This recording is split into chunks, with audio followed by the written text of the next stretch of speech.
Alright guys, I'm going to try to show you as quick as I can um, the way that I use to spot reversals. So this is the 30-minute chart. Every ticker that I watch on 5-minute, 30-minute, and 1 hour during the day.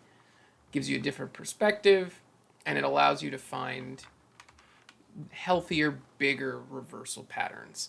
So right now, this is SPY and Home Depot HD playing out on 10x speed. So the candles are being drawn at 10 times their normal speed. So you can see on the clock over here, it's going much, much faster than real time. I will slow it down at points and or pause and or jump forward just because no one wants to sit here and watch candles being drawn the entire time this video is going on.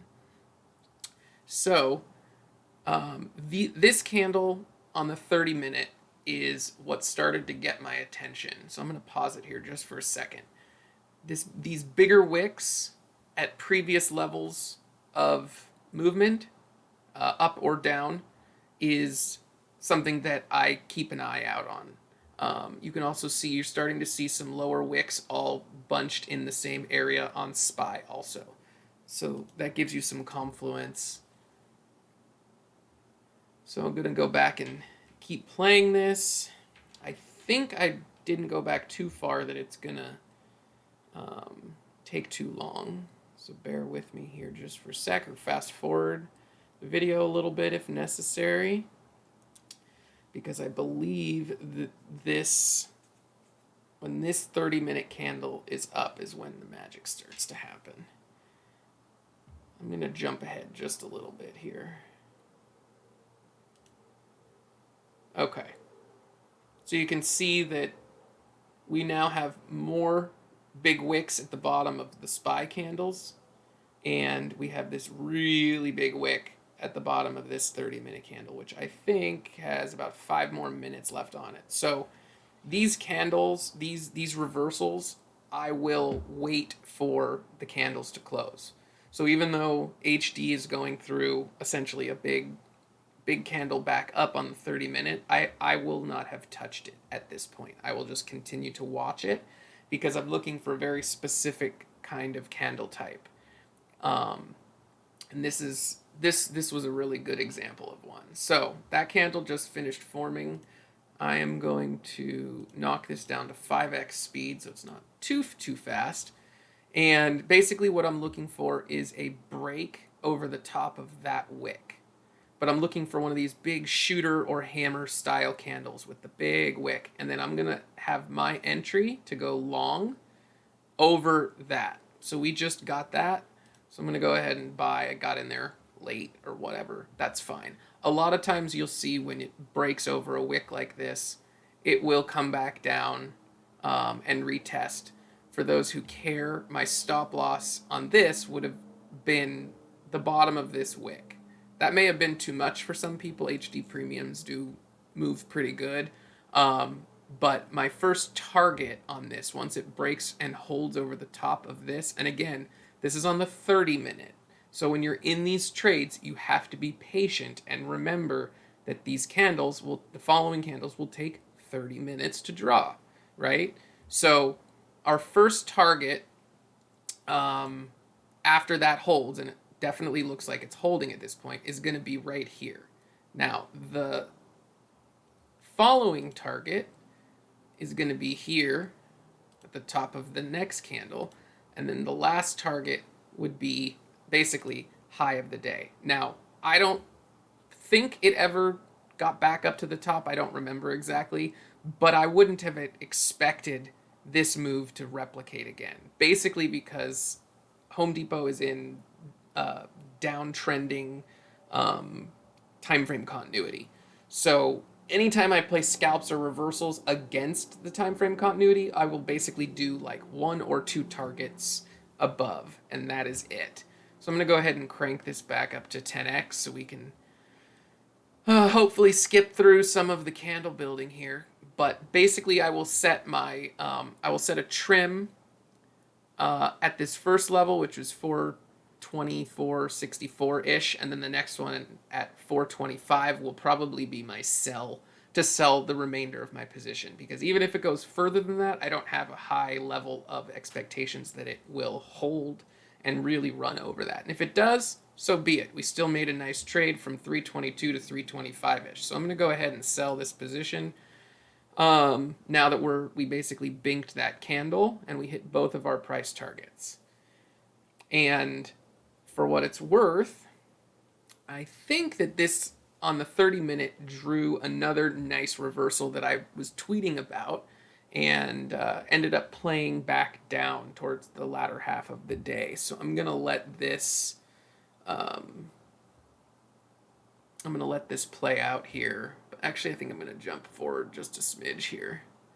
So again, you're seeing nice big wicks, and even if the candle comes back up before it closes, there you can tell there's still a significant amount of selling pressure. It's why I really like watching the different time frames. I'm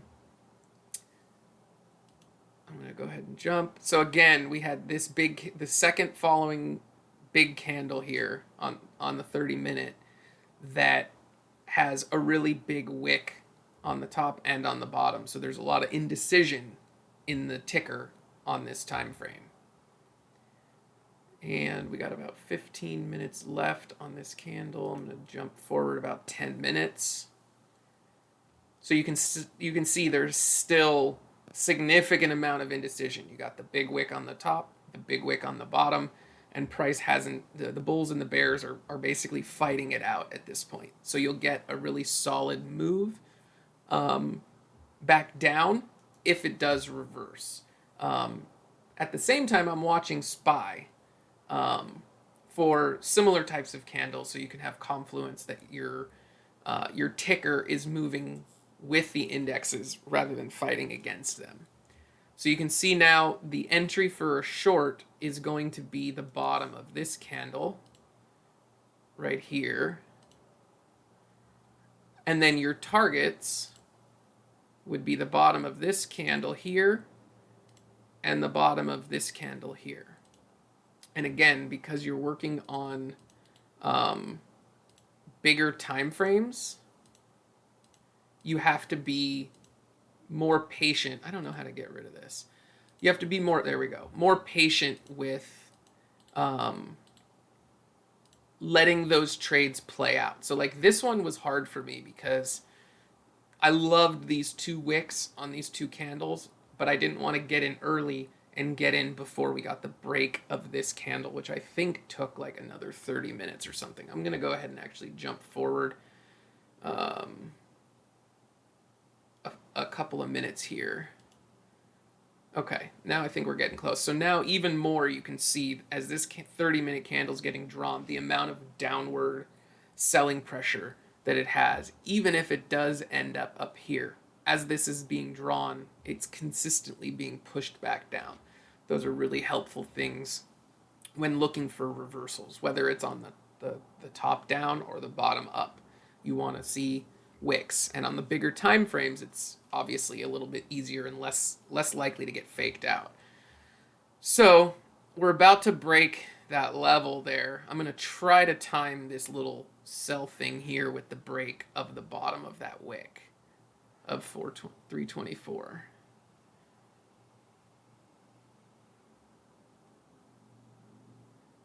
And of course it's just playing around right now. I want to jump forward, but I don't remember exactly when. Okay, this candle's about to close. Okay, and there we go. So we're going to short it now. That was an absolutely amazing 30-minute candle into the next candle. That would have given me a high level of confidence that this trade would work out. So again, our first target is going to be the bottom of this 30-minute candle, and then this 30-minute candle. I have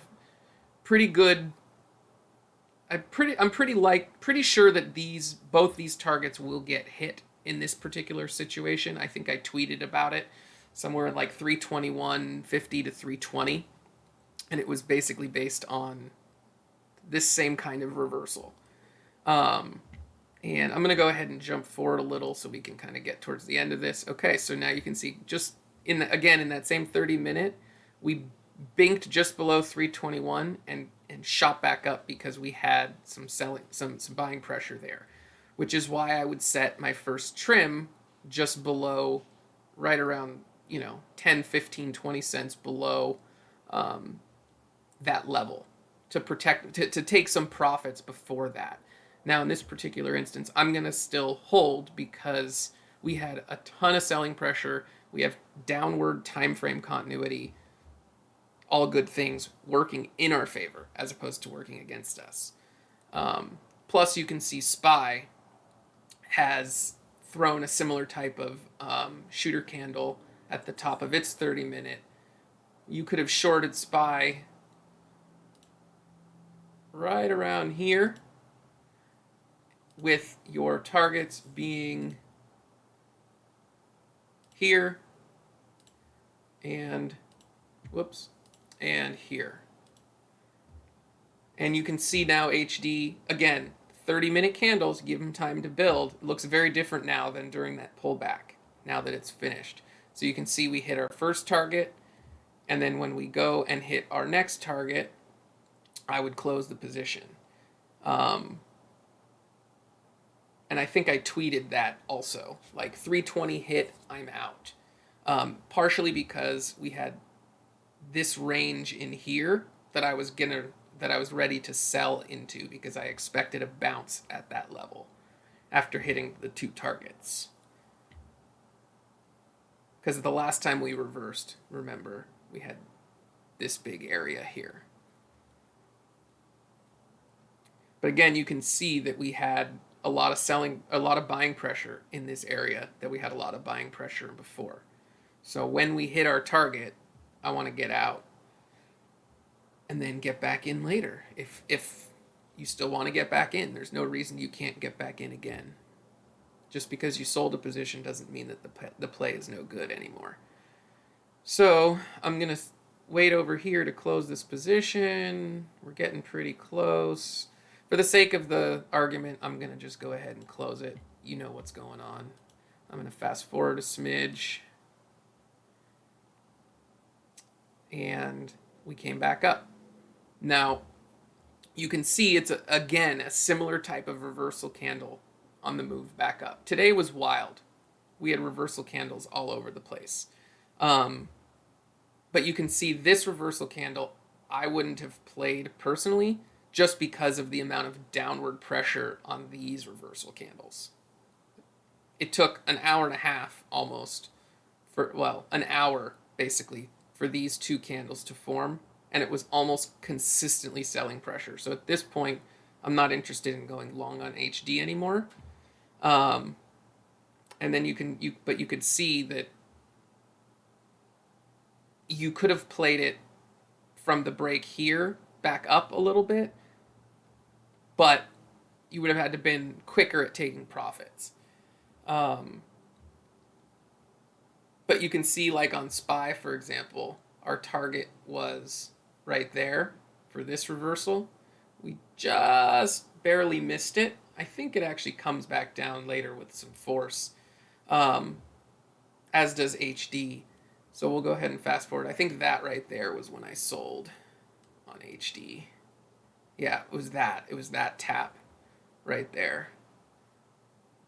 But that's pretty much what I like to look for. I use the 30-minute and the 1 hour to find these types of shooter and or hammer candles, and then you basically you want to have them preceding, or you want to have them following a precedingly big candle, because that gives you a bigger range for your targets. If you're doing like if you're playing a reversal of a shooter or a hammer, and this candle, for example, is half the size, then you're only playing for half the move, so your risk to reward is lower. So that's basically that's pretty much it. So like on HD right now, you can see that at this point in the day you have a ton of buying pressure from the 319, 320 range, and you have a ton of selling pressure from 328 to 325. And you, at this point, probably want to wait for it to pick a direction. I'm going to go ahead and fast forward here just a little. So you can see it wicked back down below that. Still a lot of buying pressure. At this point, you can see that SPY hit that first target that we were looking for. Second target being down here. Looks like we keep losing those lines on SPY. But if you had played the short here and you were playing like a little bit longer term because you had the time frame continuity in your favor, you could have stayed in this trade.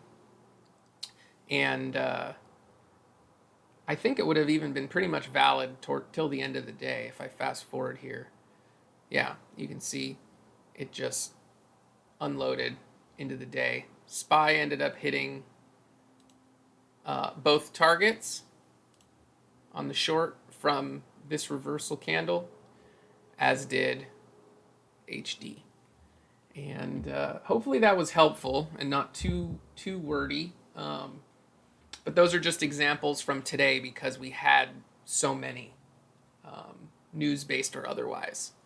All right, guys, take it easy.